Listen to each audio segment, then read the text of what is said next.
Voy a...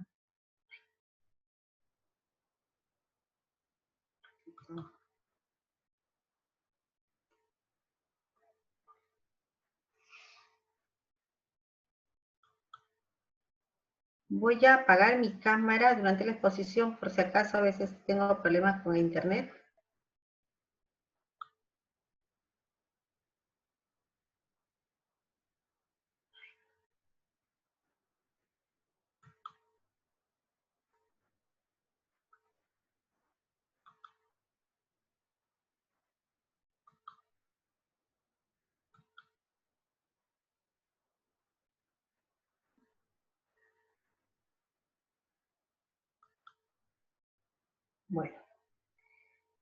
Bueno, chicos, vamos a hablar un poquito sobre malaria, vamos a ver algunos aspectos generales.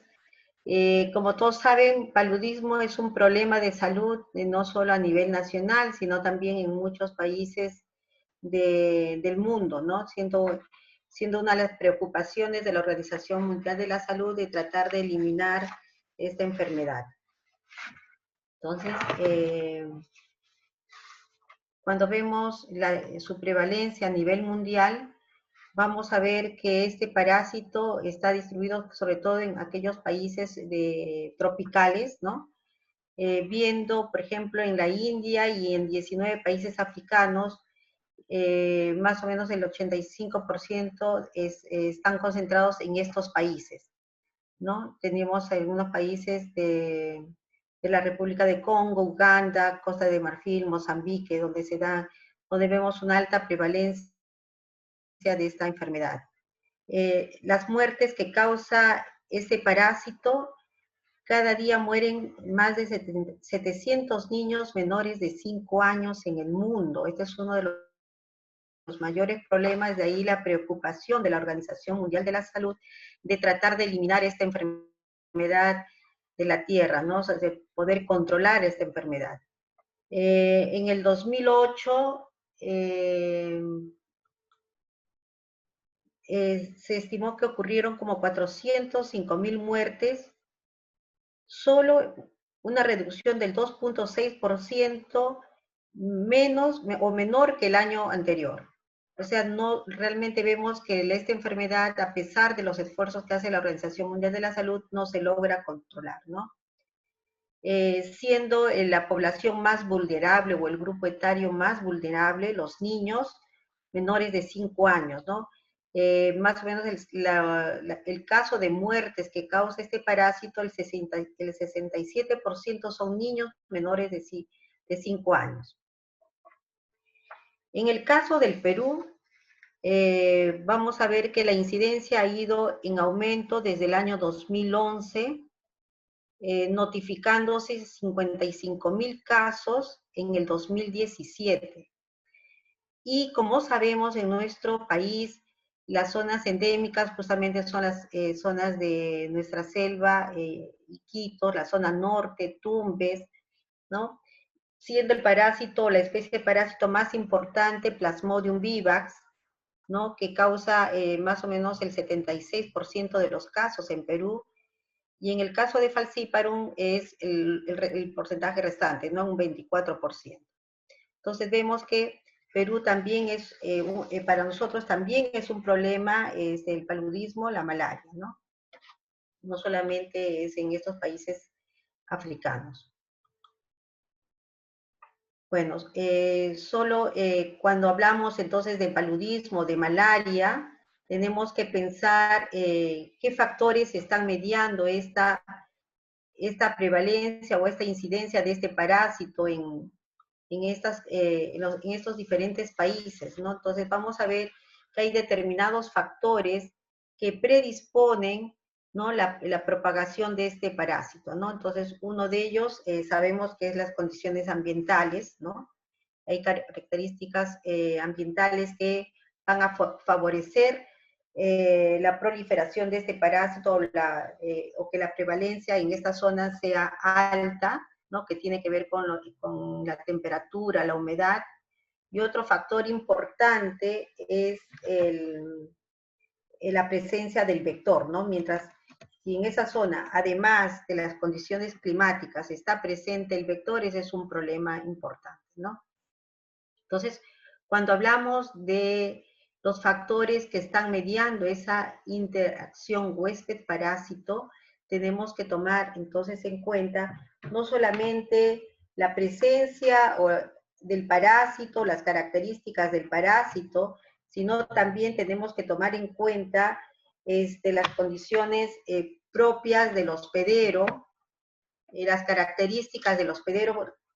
Uno se pregunta qué hace que una determinada población sea más susceptible, ¿no?, a infectarse con este parásito en relación a otras poblaciones, ¿no? Entonces, eso es un factor importante a tomar en cuenta. Segundo, otro factor importante son las características propias del parásito, ¿no? O sea, qué parásito es el que predomina en la zona, cuáles son las características de este parásito. Segundo, habíamos mencionado el hospedero, el vector y el medio ambiente, ¿no? Entonces, cuando hablamos de la enfermedad de Plasmodium, si ustedes recuerdan o lo que ya llevaron parasitología, saben que básicamente la sintomatología clínica y toda la patología está dado por el ciclo eritrocítico, ¿no? Recuerden que la transmisión se basa por la picadura de un mosquito Anopheles hembra, inocula el estadio infectante que son los esporozoitos, estos van por torrente sanguíneo. Recuerdan que hay un tropismo de estos parásitos por las células hepáticas, ¿no? Entonces van a migrar hacia las células hepáticas, invaden las células hepáticas y luego Yanela levantó la mano. ¿Tiene una pregunta? Yanela. Tengo que Yanela levantó la mano.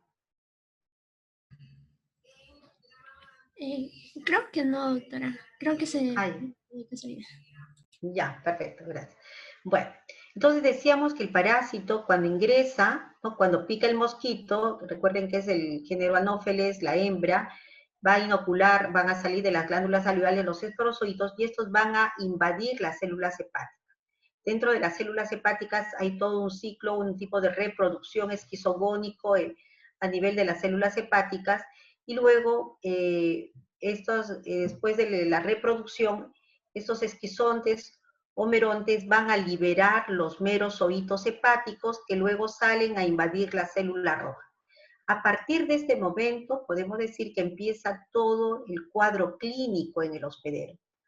O sea, el paciente va a empezar a tener los primeros síntomas de lo que se conoce como la tríada palúdica, que es escalofrío, fiebre, sudoración, ¿no?, que justamente es la invasión del parásito, de los merozoitos, la invasión del parásito a estas células rojas o glóbulos rojos, ¿no?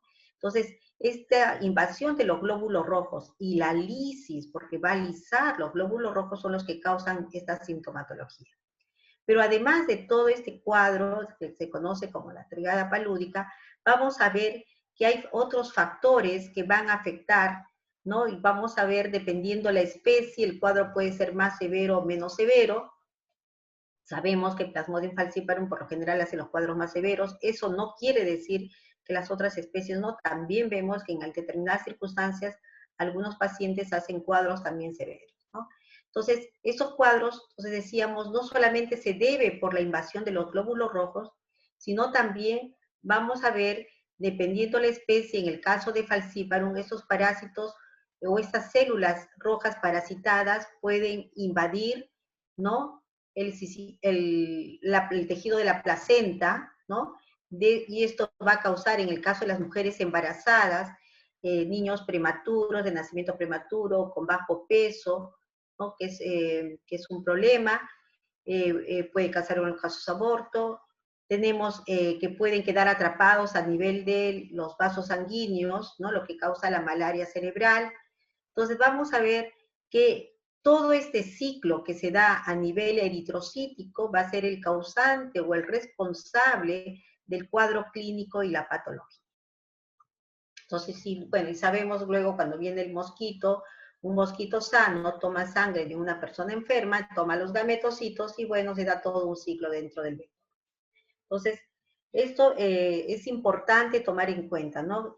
El ciclo eritrocítico es el responsable de todo el cuadro clínico que va a presentar el individuo una vez que es infectado. Entonces, los factores que están determinando la transmisión en una determinada población o una determinada localidad va a depender mucho de cómo se da la incidencia y la prevalencia. Vamos a ver zonas endémicas donde la transmisión es constante durante el año, o sea, durante todo el año en las zonas endémicas se va a ir dando la transmisión. Pero hay zonas que de repente es estacional, solo en determinadas épocas del año se incrementa el número de casos, luego esto baja, ¿no? Que está fuertemente asociado con las condiciones climáticas, la presencia del vector. Y otra característica importante también es la presencia, decíamos, del vector, ¿no? Tomar en cuenta los hábitos del vector. Recuerden que cuando hablamos del control de malaria, no podemos tomar las cosas aisladas, no podemos enfocarnos solamente en cuidar o evitar que el individuo se infecte o tratarlo, sino también de cómo hacer el control de este vector, del transmisor de la enfermedad, ¿no? Y tomar en cuenta, como decía, cómo se da la transmisión en estas localidades. Entonces, cuando hablamos de esta interacción huésped-parásito, en el caso de paludismo, en el caso de malaria, nos decíamos que tenemos que tomar en cuenta las características propias del parásito, las características propias del individuo o de esa población en una determinada localidad, las características del vector y los factores ecológicos y socioeconómicos, que también es un factor importante. Entonces, cuando hablamos de la prevalencia de este parásito en una determinada localidad, debemos de saber qué parásito es el que predomina en esa zona. Primero, qué especie, ¿no? Recuerden que tenemos 5 especies, de las cuales 4 especies solo infectan al hombre, ¿no? Que son estas de acá. Estas 4 especies solo infectan al hombre, pero hay una especie que es zoonótica, que es Plasmodium knowlesi, que básicamente se da al sureste de Asia, ¿no? Entonces, nosotros para controlar la enfermedad, para hacer un programa de control, necesitamos saber qué especie es la que está. En Perú sabemos que básicamente tenemos estas 2 especies de Vivax y Falciparum, ¿no? Sabemos que Plasmodium ovale, por ejemplo, está en la región de en los países africanos, ¿no? Entonces, ¿por qué es importante saber qué especie está? Porque recuerden que dependiendo de la especie también podría haber cuadros más severos o menos severos, ¿no? Sabemos que Plasmodium falciparum es el responsable de los cuadros más severos, es el responsable de los cuadros de malaria cerebral, ¿no? Pero esto no quita o no quiere decir que las otras especies no causen cuadros severos, va a depender mucho también de otras características. Hay veces que los pacientes hacen cuadros severos aún con Plasmodium vivax o Plasmodium ovale, a pesar que se les conoce en el caso de vivax como la malaria benigna. Entonces, ¿por qué es importante saber qué especie? Decíamos por el tipo de cuadro clínico que puede generar la presencia de este parásito. Segundo, porque hay características peculiares que pueden tener estos parásitos, como en el caso de Plasmodium vivax y Plasmodium ovale. Recuerden que Plasmodium vivax y Plasmodium ovale a nivel hepático pueden quedar los llamados himnozoitos. Y estos himnozoitos van a ser los responsables de las recidivas o recaídas en una persona, ¿no? A veces una persona se infectó con Plasmodium vivax, se le dio un tratamiento, pero no se dio un tratamiento adecuado para eliminar a estos himnozoitos. Entonces, estos individuos después de meses, hasta años, pueden hacer una recaída o recidiva debido a que estos himnozoitos se van a reactivar y van a generar toda una invasión del parásito a las células rojas, ¿no? Van a salir de las células hepáticas y van a luego a ir hacia las glóbulos rojos.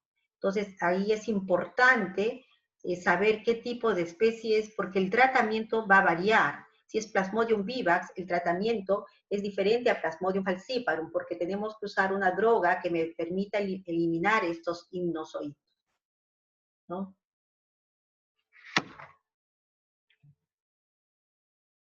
Bueno, ¿por qué también es importante conocer qué especie? Porque decíamos que en el caso de Plasmodium falciparum puede causar cuadros mucho más severos.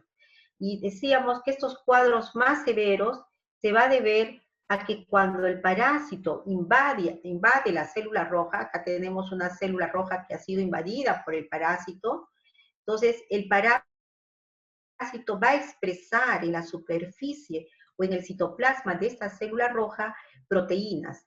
Y estas proteínas del parásito se van a expresar, muchas veces va a deformar al parásito cuando el glóbulo rojo, cuando el glóbulo rojo está parasitado de forma, y en la superficie va a expresar proteínas formando pequeños nódulos que se conocen como los nódulos de Nov.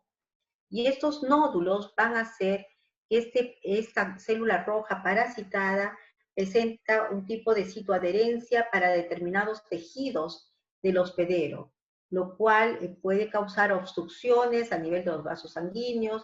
En el caso del tejido de la placenta va a haber menor oxigenación, menor ingreso de nutrientes, que va a afectar el embarazo, va a afectar al feto, a la madre. Entonces, por eso es importante saber, ¿no? Entonces, acá tenemos una célula roja normal y acá vemos a una célula roja infectada, ¿no? Entonces, vemos cómo este glóbulo rojo se deforma, presenta estos nódulos de Knox en la superficie. Entonces, esto es un esquema de lo que vendría a ser un nódulo de Knox y qué es lo que está formando este nódulo. Vamos a ver un acúmulo de proteínas del parásito, que es proteínas del el PF, EMP1, que es Plasmodium falciparum eritrocito membrana protein tipo 1. Después vamos a ver que se acumulan también en esta superficie proteínas ricas en histidina, y hay también Plasmodium falciparum eritrocito membrana protein tipo 2, que van a formar estos nódulos y que estos van a generar una determinada citoadherencia por determinados tejidos de los peces, ¿no? Entonces, si esquematizamos estos nódulos que se forman en la superficie del glóbulo rojo, vamos a ver que el parásito expresa proteínas como estas, que es la proteína, Plasmodium falciparum eritrocito membrana protein, que tiene varios dominios, y esos dominios pueden tener afinidad por determinados receptores celulares del hospedero, en este caso del hombre, ¿no? Puede tener afinidad por este receptor CD36 que está en muchas células, eh, en los mamíferos, en el caso del hombre, células leucocitos, algunas células epiteliales, algunas células musculares, y también puede tener afinidad por el condroitin sulfato A, que básicamente se expresa en la placenta. En una mujer embarazada, la placenta expresa esta proteína a la cual esta proteína del parásito se puede unir, ¿no? Y eso hace que estos glóbulos rojos parasitados queden adheridos en el tejido de la placenta. Igual puede unirse al ICAN1, que es una proteína de adherencia intracelular, que básicamente se expresa a nivel de los vasos sanguíneos en las células endoteliales, y esto es lo que está causando o causa muchas veces el secuestramiento de estos glóbulos rojos parasitados, causa obstrucción de los vasos sanguíneos y puede llevar a estado de coma a estos pacientes, que es una de las causas de la malaria cerebral. Entonces acá tenemos otros esquemas de cómo estas proteínas del parásito se pueden unir a diferentes receptores de las células, ¿no? Que expresa el hombre. Tenemos acá, por ejemplo, asociado a la malaria cerebral, están las proteínas de unión intracelular y CAM1, ¿no? En el caso de, también vamos a ver que estas células parasitadas, estos glóbulos rojos parasitados, pueden unirse también a glóbulos rojos sanos, entre ellos mediante el receptor de complemento tipo 1, y vamos a ver que generan aglutinaciones, ¿no? Igual acá con el condroitin sulfato A, el CD36. Entonces, en esta tablita vemos cómo esta proteína del parásito que se va expresando en la superficie del glóbulo rojo tiene afinidad con diferentes proteínas del tejido humano, ¿no? Que se expresan en diferentes células humanas, ¿no? Como tenemos el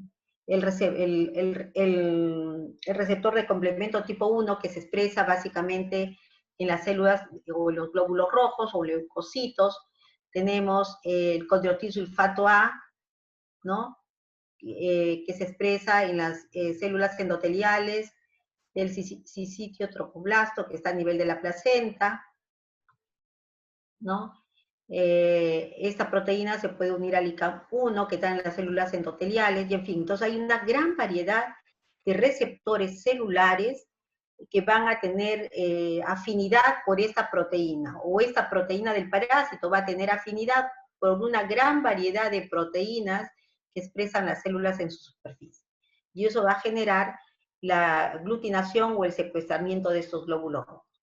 Luego también se habla de una otra proteína que expresa el parásito, que es este BOR y RIFIN, además de esta proteína eritrocito-membrana protein, que también se va a expresar en la superficie, que va a tener afinidad por las células rojas, que vamos a ver más adelante, que va a generar aglutinación entre células rojas, ¿no? Por ejemplo, acá en este esquema podemos ver que el parásito dentro del glóbulo rojo que tenemos acá, miren, expresa estas proteínas que mencionábamos anteriormente, BOR o RIFIN, que son proteínas del parásito, y van a hacer que se adhieran a células rojas no infectadas. Entonces acá se dice que podría ser este mecanismo que ocurre, podría ayudar al parásito, o sea, proteger a las células rojas infectadas de ser atacadas del sistema inmune, es una forma de protección que podría hacer el parásito, ¿no? Evitar ser atacado por el sistema inmune al estar rodeado de células rojas sanas. Y otra forma, y otro factor que también dicen podría estar involucrado es que esto va a permitir un paso más rápido de los merozoitos que se forman dentro de la célula roja infectada hacia una célula roja sana. O sea, hace que el pasaje de estos merozoitos o ligresos sea más rápido y esté, por lo tanto, menos tiempo expuesto, ¿no?, a los anticuerpos o al complemento que sería un blanco del sistema inmune del hospedero. Entonces, mencionan que estos mecanismos de citoadherencia generados por el parásito tendrían un factor protector para el parásito, una forma de evadir la respuesta inmune del hospedero, y paralelamente hacer que la invasión de las células rojas sanas sea más fácil, porque al estar rodeado el parásito o la célula roja infectada por estas células, va a permitir más rápido la migración de los merozoitos. Luego vemos que estas células infectadas, estas células rojas, decíamos, también tienen afinidad por las células de los vasos, las células endoteliales, y esto, al adherirse a estas células endoteliales, puede causar obstrucción de los vasos sanguíneos, ¿no?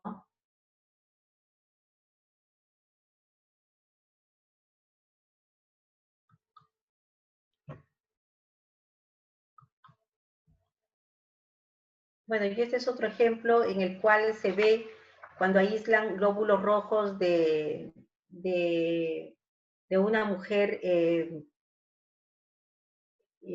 embarazada, una mujer que ya ha tenido hijos. Ven, por ejemplo, si aíslan los glóbulos rojos de la placenta, los glóbulos rojos que han quedado adheridos a la placenta, vemos cómo esos glóbulos rojos tienen bastante afinidad por el condroitin sulfato A, que sabemos que es una proteína que se expresa básicamente en la placenta. O sea, lo que se ha visto es que esta afinidad de estas proteínas que expresa el parásito en la superficie del glóbulo rojo va cambiando, o sea, no es que constantemente lo esté expresando. Por ejemplo, una mujer que nunca estuvo embarazada y se embaraza por primera vez y se infecta con Plasmodium o está infectada con Plasmodium, falciparum, el parásito va a expresar en ese momento como que hay un estímulo para la expresión del dominio que permite que esta proteína se una al condroitin sulfato A. Mientras la mujer no esté embarazada, no hay este cambio de dominio hacia este tipo de adherencia, ¿no? Igual ocurre, por ejemplo, en el caso de los niños. Recuerden que los niños en una zona endémica son los más susceptibles a la infección con Plasmodium.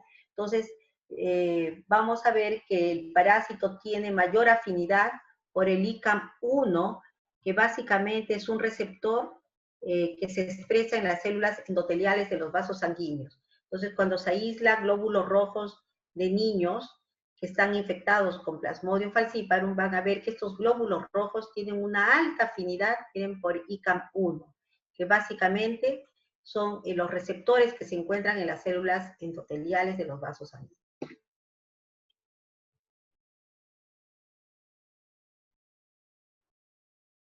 Otro factor importante es que a pesar de que hablamos de la especie de Plasmodium vivax, de la especie Plasmodium falciparum, sabemos que pueden haber diferencias dentro de una misma especie, ¿no? Sabemos que hay mutaciones, alteraciones en la expresión de algunas proteínas.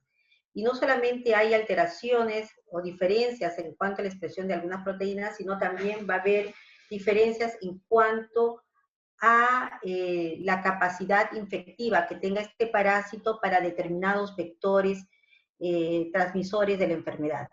Hay como un proceso de adaptación del parásito hacia el vector. Entonces vamos a ver que en una localidad no todos los vectores son transmisores del parásito, porque hay una adaptación o predilección del parásito a determinadas especies de vectores.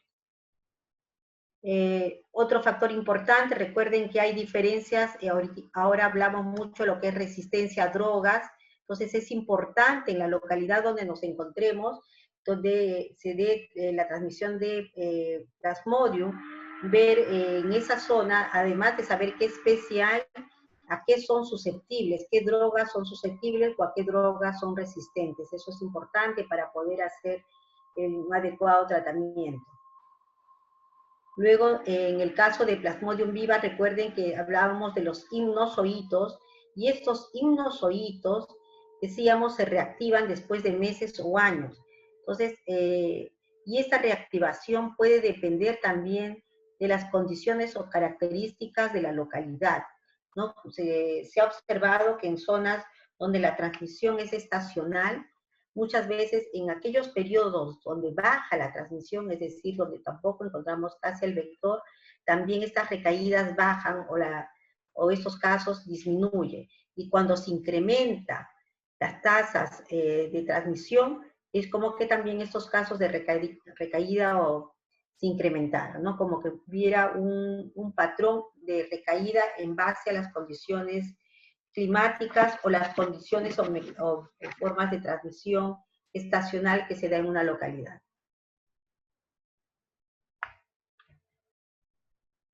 Entonces, por ejemplo, hay estudios, este es un estudio en el África, en el cual ellos ven mutaciones, quieren saber qué tanto se dan mutaciones en una localidad y qué tanto pueden diferir una comunidad de otra en el tipo de mutaciones que se observen en estos parásitos. Entonces, en este caso usan dos comunidades africanas, dos poblaciones realmente cercanas, o sea, no muy distantes, y aíslan los parásitos para ver qué tipo de mutaciones o cuántas mutaciones presentan, y ustedes pueden observar que existe diferencias, a pesar de son comunidades muy próximas, hay diferencia en cuanto a las mutaciones, ¿no? Por ejemplo, en Comoros, mutación simple ven en 1.6%, mutación doble en el 25%, triple en el 44% y cuádruple en el 28%. Pero si comparamos con la otra población TAIS, vamos a ver que esta, por ejemplo, la mutación doble que se da el 25%, la otra presenta un 9%, ¿no? En el caso de la mutación de cuádruple, vemos que también hay diferencias. O sea, a pesar de ser dos comunidades muy cercanas de un mismo país, sin embargo, la tasa de mutación no es la misma, ¿no? Entonces, esto nos indica ¿por qué es importante? Nos indica que debemos tener cuidado o saber qué tipo de mutación se da en una determinada población, porque esto puede afectar el tratamiento, puede afectar el diagnóstico, o en el caso de implementarse vacunas, puede afectar las vacunas, ¿no? Porque recuerden que las vacunas a veces están orientadas a determinadas proteínas o epítopes.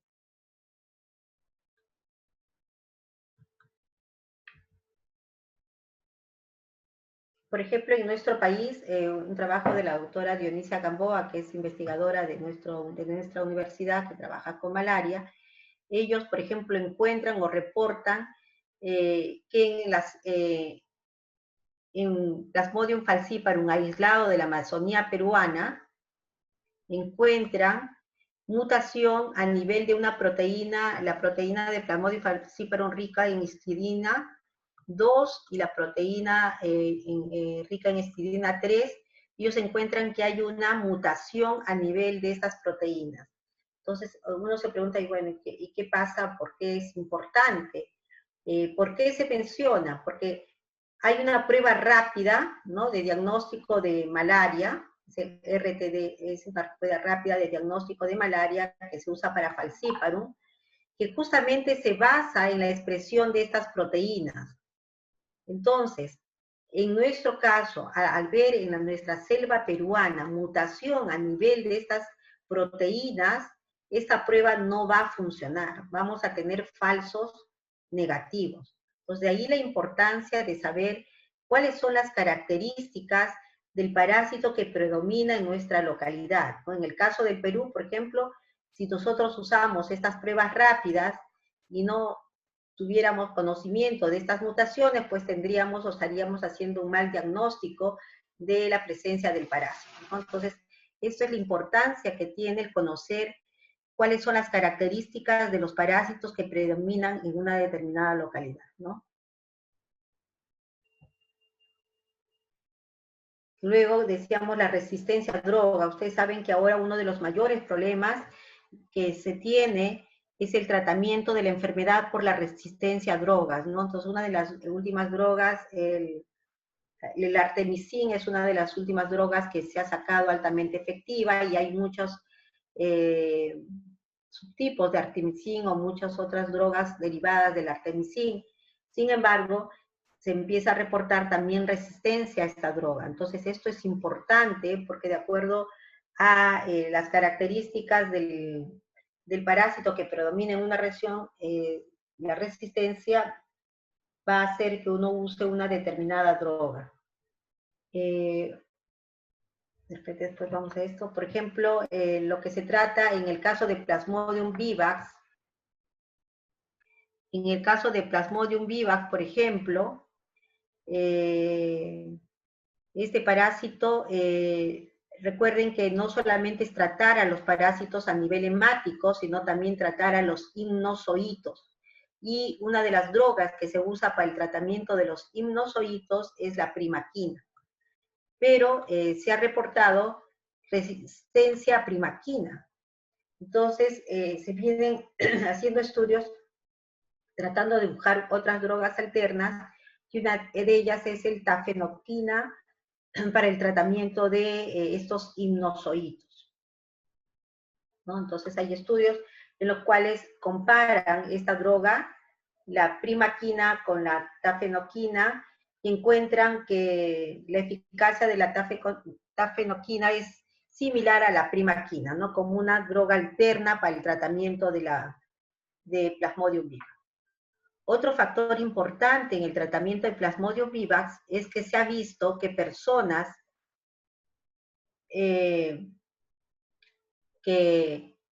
o individuos que son deficientes en la expresión de glucosa 6-fosfato deshidrogenasa y que tienen infección con Plasmodium vivax, y uno le da tratamiento con la primaquina, que es justamente para combatir los himnozoitos, estas personas pueden hacer una anemia hemolítica, una anemia aguda hemolítica. Entonces, es importante saber, sobre todo en aquellas zonas, en regiones africanas, muchas veces hay individuos o pacientes deficientes en la expresión de la glucosa 6-fosfato deshidrogenasa. Antes de dar el tratamiento es importante si el individuo es deficiente o no en con la expresión de esta glucosa 6-fosfato deshidrogenasa. En caso que el paciente fuera deficiente, recuerden, es peligroso el tratamiento con la primaquina. Entonces ahí es la necesidad de usar drogas alternas, como mencionábamos, que podría ser la tafenoquina como una alternativa de tratamiento. Bueno, entonces hemos visto un poco de los factores importantes a tomar en cuenta en el parásito, ¿no? O sea, no solo es tomar en cuenta la especie, sino también tomar en cuenta la susceptibilidad o resistencia a drogas, tomar en cuenta las mutaciones que podrían estar presentes, porque esto puede afectar no solo en el diagnóstico. Recuerden que hay muchos kits de diagnóstico que se basan a la expresión o la detección de determinadas proteínas de parásito, pero si esta proteína por alguna razón no se expresa, pues estos métodos de diagnóstico no van a ser útiles para detectar la infección por estos parásitos. Luego hablamos de los factores propios ya del hospedero. O sea, uno se pregunta por qué un hospedero es más susceptible que otro, o qué hace que un hospedero hace cuadros menos severos, otros más severos, ¿no? Y esto lo vemos en todas las enfermedades, en todas las infecciones. Van siempre a haber individuos más susceptibles, menos susceptibles, en los cuales van a ser esta susceptibilidad o resistencia va a estar mediada por los factores inmunológicos del hospedero, factores genéticos o nutricionales. Entonces, cuando hablamos de grupos etarios, sabemos que en zonas endémicas el grupo etario más susceptible son los niños, ¿no? ¿Por qué? Porque ellos recién están exponiendo al parásito, su sistema inmune recién va a responder o generar una respuesta adaptativa. Segundo, su sistema inmune es más inmaduro, entonces hace que esta población o este grupo etario sea el más susceptible a la infección con estos parásitos, ¿no? O a hacer los cuadros más severos. Hablamos también de de las personas embarazadas, ¿no? Las mujeres embarazadas, por lo general decíamos, cuando se embarazan por primera vez y se infectan con Plasmodium, recuerden que su organismo no ha generado una respuesta protectora que evite que los parásitos o los glóbulos rojos parasitados se adhieran a la placenta, porque hay un reconocimiento, recuerden, específico de la proteína que expresa el parásito hacia esta proteína que se encuentra en el tejido de la placenta. Entonces, la mujer embarazada por primera vez o la primigrávida va a ser más susceptible de poder hacer cuadros severos.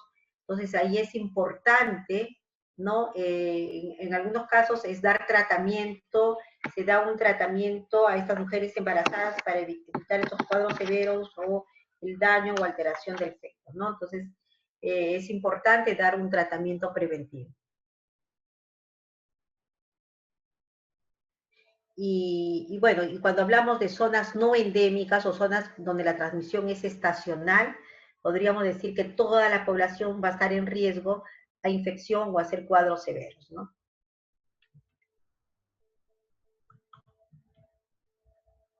Bueno, hay otros factores genéticos que si bien son un problema de salud, pero cuando hay mutaciones a nivel de la beta-globina,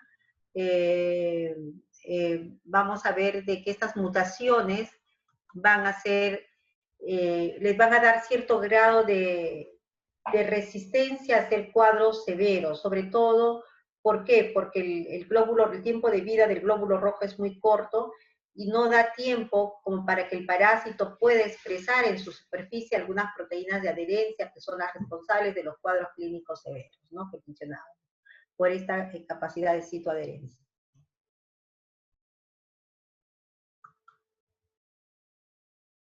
Igual, por ejemplo, nosotros vemos que un factor importante que se expresa o una proteína importante que se expresa en el eritrocito, el glóbulo rojo de una persona normal es el factor Duffy, y justamente este factor Duffy va a servir de receptor para que el parásito pueda ingresar dentro del glóbulo rojo.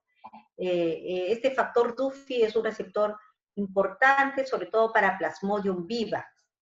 Entonces, las personas que expresamos este factor Duffy somos susceptibles a la infección por Plasmodium vivax.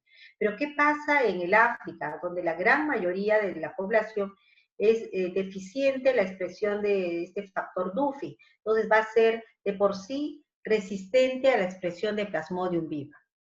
Pero hace poco se ha reportado que a pesar que en esta población ser Duffy negativo, se han reportado casos de Plasmodium vivax.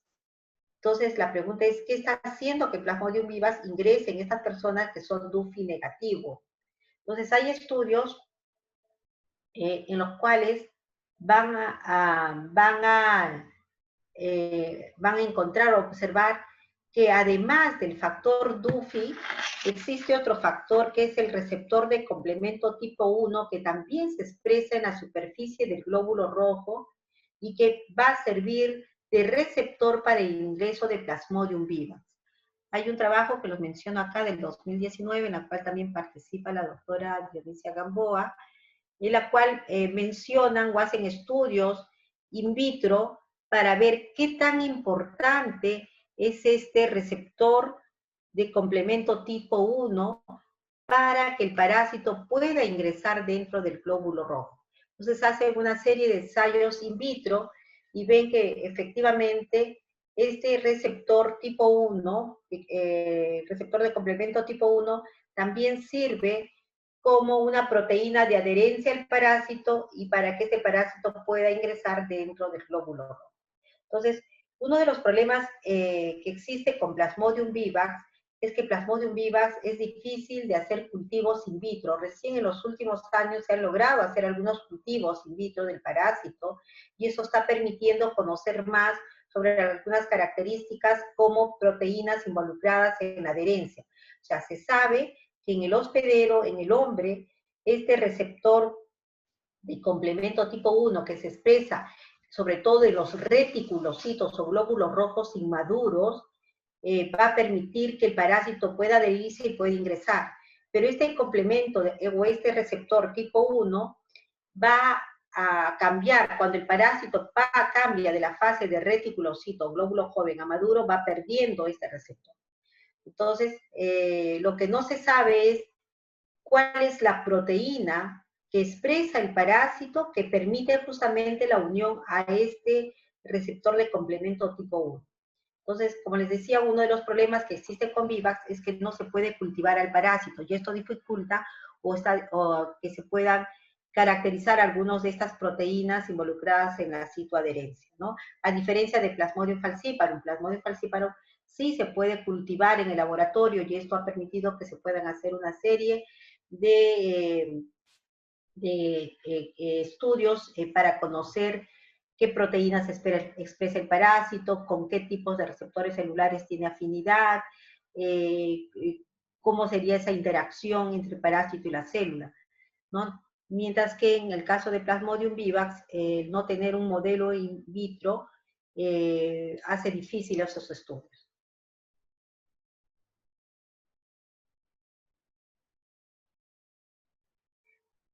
Otro factor importante es la edad, o sea, vemos que los niños, sobre todo en la edad de la pubertad, son más resistentes a malaria, pero básicamente se debe a la expresión de una hormona que es la testosterona dehidroepiandrosterona, que básicamente tiene que ver con el sistema inmune. Durante esta fase o durante esta etapa del niño, al haber un incremento de esta hormona, este también a su vez va a incrementar la respuesta inmune del hospedero, lo cual estaría involucrado en dar un cierto grado de protección a estos niños.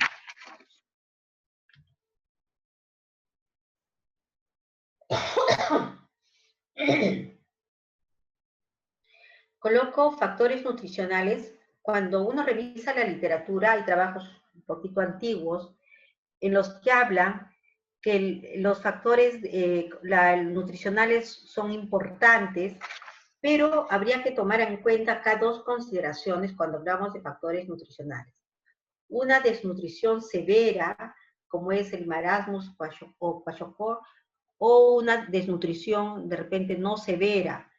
Entonces, revisando la literatura, cuando uno revisa una literatura más antigua, habla de que cuando hay una desnutrición severa, como la presencia de marasmos o kwashiorkor, hablan que la desnutrición es antagonista no a la infección, sino a hacer cuadros severos. Y revisando hace poco la literatura que hablan sobre la desnutrición o la malnutrición, ellos mencionan de que no encuentran una correlación. O sea, si bien es cierto, recuerden que la presencia del parásito causa los cuadros de anemia, todo, pero lo que ellos quieren asociar es estos cuadros de desnutrición con el riesgo de adquirir la infección con malaria. Entonces, en este estudio, que es del 2018, hacen un tipo de metaanálisis para ver cuál sería la relación o los niveles de desnutrición que tanto hace más susceptible a un individuo, en este caso para la infección, y no encuentran realmente una asociación o ven que los datos que se reportan en la literatura son muy controversiales. Pero sí, algo que sí consideran ellos importantes es tomar en cuenta en cuanto al tratamiento, ¿no? Porque también quieren ver qué tanto esta desnutrición, sobre todo en los niños, podría afectar en la eficacia del tratamiento. Que tampoco lo mencionan en la literatura porque es muy controversial. Bueno, entonces hemos hablado un poco sobre el hospedero, sobre las características que hacen susceptible a un individuo a adquirir la infección, que es importante tomarlo en cuenta. Y otro factor importante cuando hablamos de esta interacción huésped-parásito es el vector. No podemos hablar de malaria, no podemos hablar de la enfermedad, del control de la enfermedad, sin hablar del vector. Entonces decíamos que el vector juega un rol muy importante durante la transmisión y ahí es importante en una determinada localidad determinar qué vector o qué vectores son los que están transmitiendo esta enfermedad. Y para ello no solo es determinar la especie, sino también determinar sus hábitos. ¿Cuáles son los hábitos de este vector? ¿No? Si duerme dentro de la casa, si duerme fuera de la casa, si se alimenta de sangre humana o de sangre de animal. Entonces, esto es un factor importante cuando uno habla del vector. Otro factor importante es la longevidad. ¿Cuánto tiempo vive el vector? Porque si el vector muere o tiene un tiempo de vida muy corto, entonces de repente este vector no va a ser un buen transmisor de la enfermedad. ¿Por qué? Porque recuerden que en el vector se da la reproducción sexual y asexual. De ahí la importancia de la longevidad del mosquito. Si el mosquito tiene un tiempo de vida muy corto, entonces de repente no da tiempo suficiente a que se dé tanto la reproducción sexual y la sexual, y por lo tanto no va a poder transmitir la enfermedad. Entonces, de ahí que no todos los anófeles son transmisores de malaria, porque tiene que ver mucho con las características propias del vector, como es sus hábitos y el tiempo de vida, ¿no? Entonces, si uno revisa la literatura, se han descrito más de 400 especies de anófeles, 80 como vectores y 27 especies como vectores efectivos, o sea, realmente como buenos vectores o transmisores. Y se observa que en una área geográfica, en una localidad, pueden haber más de 3, 4 especies de anófeles, pero sin embargo, uno o a lo más 3 especies pueden ser los transmisores de la enfermedad. Por ejemplo, este es un estudio de nuestra Amazonía, en el Perú, y ellos encuentran, miren, cuántas especies de anófeles, Carlingi, Campi, Chanami, bueno, encuentran muchas especies, pero solo encuentran en la Amazonía que Anopheles darlingi, creo que ahora le han cambiado el género, pero bueno, Anopheles darlingi es uno de los mejores o es el vector, el principal vector transmisor de malaria, no solo de Plasmodium vivax, sino también de falciparum. Entonces vemos que el Anopheles darlingi sería el vector importante a tomar en cuenta en esta zona de Iquitos, ¿no? En el Perú. Y además que encuentran, hay un trabajo también en el cual está la doctora Dionisia Gamboa, encuentran que la transmisión se dará fuera en algunas zonas de esta zona cerca del río Mazán, en Iquitos, van a ver que la transmisión más se da fuera del domicilio que dentro del domicilio. Esto que nos indicaría que el vector tendría hábitos más exofílicos, es decir, duerme fuera del domicilio y no dentro, ¿no? Entonces ahí es importante tomar en cuenta cuáles son los hábitos de reposo del vector, ¿no? Entonces, miren, a tomar en cuenta entonces que pueden haber muchas especies de anófeles, pero no todos van a ser transmisores de la enfermedad. De ahí la importancia de saber cuál es la especie transmisora de la enfermedad para poder hacer un verdadero control del vector. Y como sabemos, las condiciones climáticas juegan un rol muy importante. ¿Por qué? Porque dependiendo de las condiciones climáticas va a permitir, ¿no?, que el vector pueda proliferar en la zona, porque si no hay el vector no se da la transmisión. Entonces se habla de una temperatura óptima es de entre 20 y 30 grados, con una humedad relativa del 60%. Se dice que una esporogonia, que es la reproducción asexual que ocurre en el vector, no se da a temperaturas menores de 16 grados, ¿no? Pero también si son temperaturas demasiado extremas, altas, tampoco se va a dar. Entonces ahí es importante las condiciones climáticas, una para la proliferación del vector y otra para la reproducción del parásito dentro del vector, ¿no? Bueno, y lo último de repente como algo ya muy general, en todo lo que es programas de control de la malaria. Recuerden que la meta de la Organización Mundial de la Salud es eliminar a malaria de la faz de la Tierra. Entonces, para eliminar este parásito, están orientados desde el punto de vista de las características del vector, o sea, buscar cómo eliminar a este vector de estas zonas o controlar la proliferación de estos mosquitos. Otro factor es cómo tratar adecuadamente a los pacientes, ¿no? Recuerden que ahora puesto con la droga, la resistencia, tener en cuenta mucho a qué drogas son susceptibles. Segundo, ver qué grupos etarios en una determinada comunidad son más susceptibles, cómo poder controlar la transmisión en estos grupos, qué medidas tomar, ¿no? Y qué especies hay en la zona y qué tipo de mutaciones, porque recuerden que el diagnóstico que se use, muy aparte del parasitológico que se conoce, hay otras pruebas como son las pruebas moleculares o pruebas rápidas, van a depender mucho de la expresión de muchas de estas proteínas, ¿no? Entonces es importante saber si estos parásitos no tienen mutaciones justamente en las proteínas que nos interesa detectar para poder hacer un buen diagnóstico. Entonces actualmente otro campo de investigación para controlar el paludismo está abocado con las vacunas, ¿no? Actualmente se están generando vacunas que van orientadas a diferentes estadios de desarrollo del parásito. Hay vacunas que son las vacunas de prevención, ¿no? Que básicamente son las vacunas en las cuales se basa o están orientadas a evitar la infección, ¿no? Cuando el mosquito pica y va a inocular los esporozoitos, entonces generar una vacuna que evite justamente la infección del individuo, ¿no? Y como blanco son los esporozoitos. Entonces, en este tipo de vacunas se usan las proteínas de este esporozoito para generar esta vacuna. Entonces, su fin es evitar la infección. Pero también recuerden que hay vacunas que están orientadas a evitar la infección a nivel de los hepatocitos, o una vez que se infectó la célula hepática y salieron los parásitos al torrente sanguíneo, recuerden que la fase clínica y la patología se debe básicamente a la fase eritrocítica.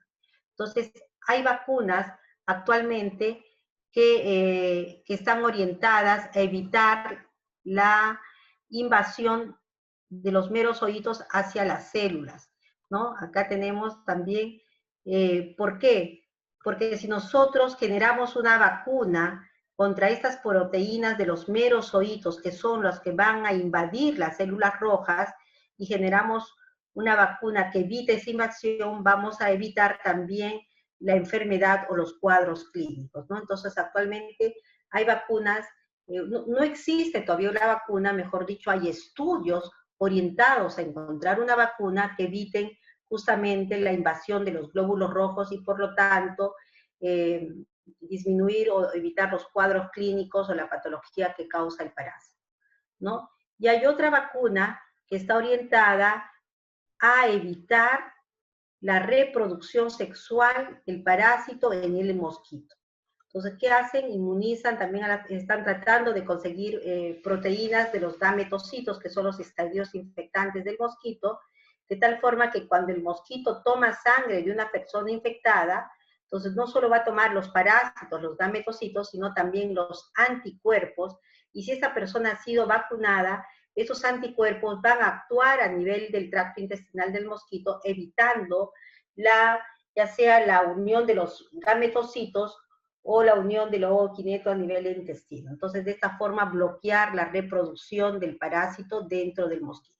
Entonces, todas estas vacunas están en estudio, hasta el momento no existe una vacuna, y el mayor problema está justamente en las mutaciones que vemos que se van a dar en estos parásitos. O sea, la alta mutación que existe entre los parásitos hace que hasta ahora no se encuentre una vacuna que nos permita controlar ya sea la infección o la fase clínica o la transmisión.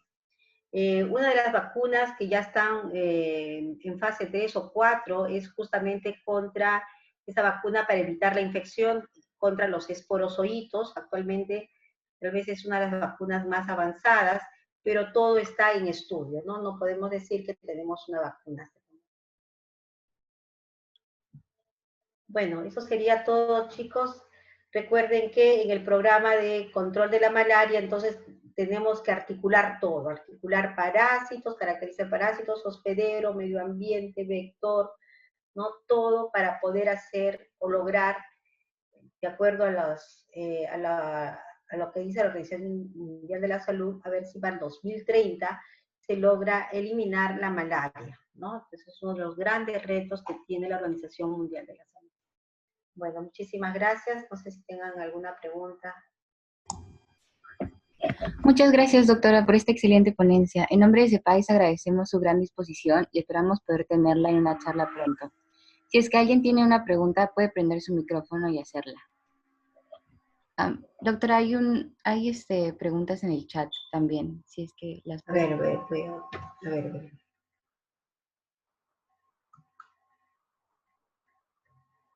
¿Dónde veo? Un ratito, no puedo ver mi chat, parece.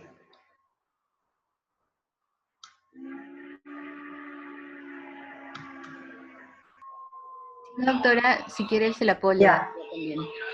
Ya, a ver, dice una, ya la vi. Ya, perfecto. Gracias. Lidia, buenas noches, doctora. ¿Qué relación tiene la ivermectina con el control de la malaria en zonas endémicas?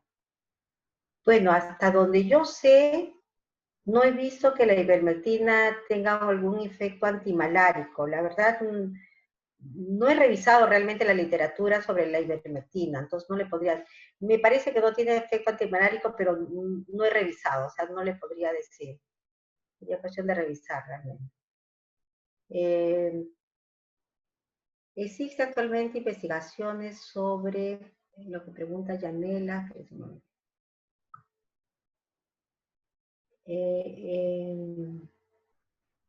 Existe actualmente investigaciones sobre la interacción entre SARS-CoV-2 y Plasmodium. Vi noticias que tenían la misma puerta de entrada CD47.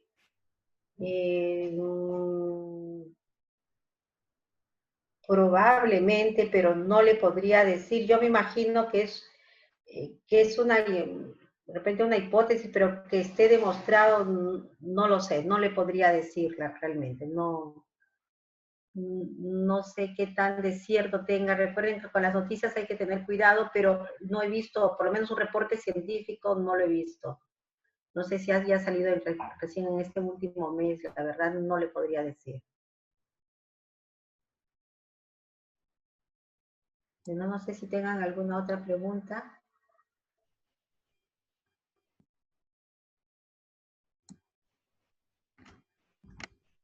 Chicos, ¿alguien tiene otra pregunta?